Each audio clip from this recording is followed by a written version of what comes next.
What's up, RaMell? How you doing, man? Nothing. Nice to talk with someone from DC, though. That's cool. Yeah, you've taken on quite a challenge with this movie. Colson Whitehead's book it's something else, and you taking this on for your first narrative. What made you choose this? It was kind of them choosing me, and also I guess me accepting it. Plan B and Anonymous Content owned the rights to Nickel Boys, and they asked me to take a look at it and adapt it, and asked co-writer Jocelyn Barnes to join.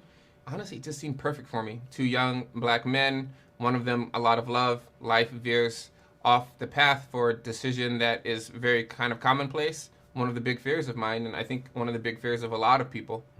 Yeah, Elwood and Turner, they kind of seem like two sides of the same coin in a lot of ways, which I think is the thing that I took out of it. Talk to me about what your affinity was with these characters that made you say, I want to tell this story with about these two boys. Yeah, I think it's a conversation that they're having, right? Which is a conversation I think Coulson, Coulson said he was having amongst himself, which is like, what's the right way to be here? Yeah. Do I put myself out, try to change the world?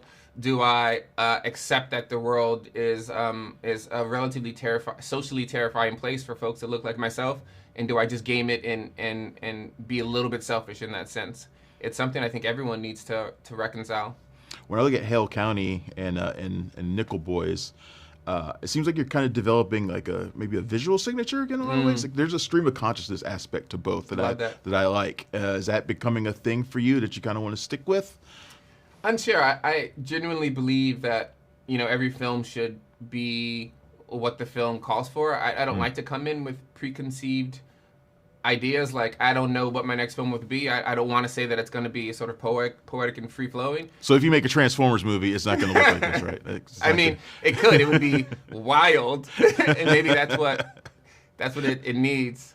But I'm interested in consciousness and the way in which it just builds itself seamlessly. I don't even know what consciousness is, and that's why it's fun to play with images and try to replicate it.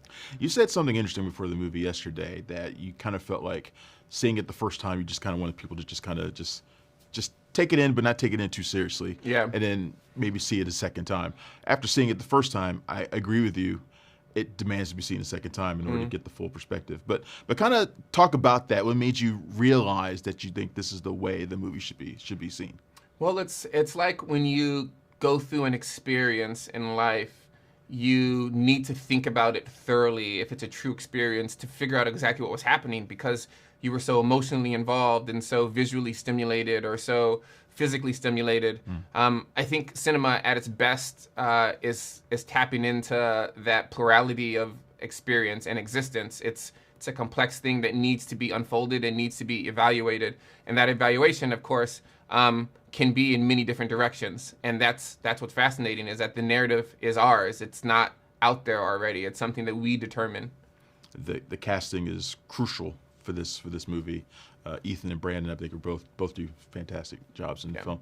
But talk to me about your decision to choose them and what you saw in them that made you think they were perfect for the roles in the movie. Yeah, the casting process was new to me, but we had so many producers who have a ton of experience, and so one thing I remember Dee Dee Gardner mentioning to me was to be 100% on the boys, like know that they're the one. And I realized that was such great advice, coming across boys who felt great and almost perfect, but just almost. Like, do you go with them or do you wait and maybe have the production not happen because you're holding out? Yeah. Each of these boys, Ethan Harisi and Brandon Wilson, had something intangible about them, something that seemed to make them real in this moment, but also real in that moment, in that time in history. And so that's why we chose them. What are you hoping that people take away from Nickel Boys when they see it?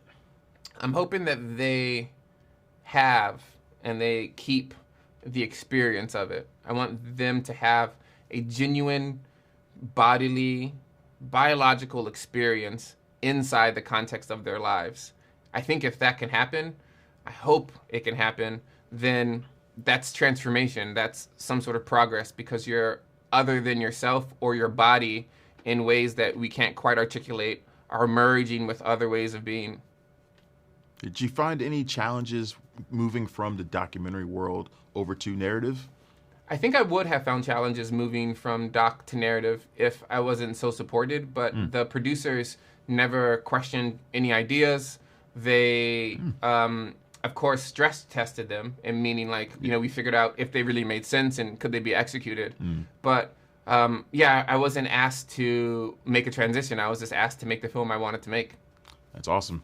Thanks a lot. Thanks a lot for your time, man. I really appreciate Yeah, you no, spending a few. Thanks for checking out the show.